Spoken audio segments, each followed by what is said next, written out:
In today's video, I'm going to teach you how to link Obsidian and Claude Code. We'll set up an integrated terminal inside Obsidian, then use it to launch Claude Code so you can work with your notes and coding assistant in one place. Start by opening the Obsidian app. At the bottom left, next to your vault name, click the settings gear to open the settings panel. Navigate to Community Plugins, then click Browse. In the search bar, type Terminal.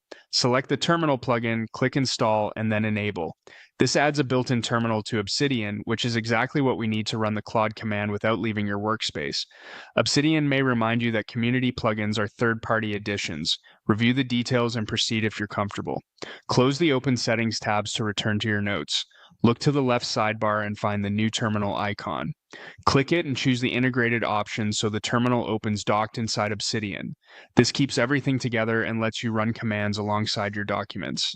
If you don't see the icon, open the command palette, type terminal, and select terminal, open root directory and terminal integrated.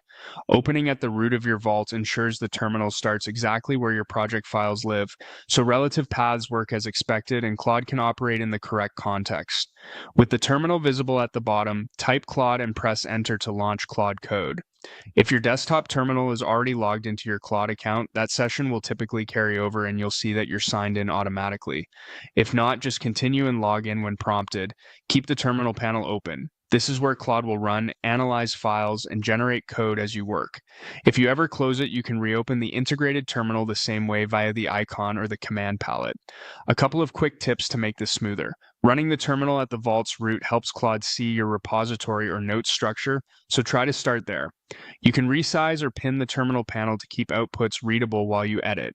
If the Claude command isn't recognized, you'll need to make sure it's available on your system beforehand. And as always, avoid pasting any sensitive information into prompts or the terminal. That's it. You've linked Obsidian and Claude Code by enabling the terminal plugin, opening an integrated terminal at your vault's root, and launching Claude with a single command. Now you can iterate on code, take notes, and keep everything in one focused workspace.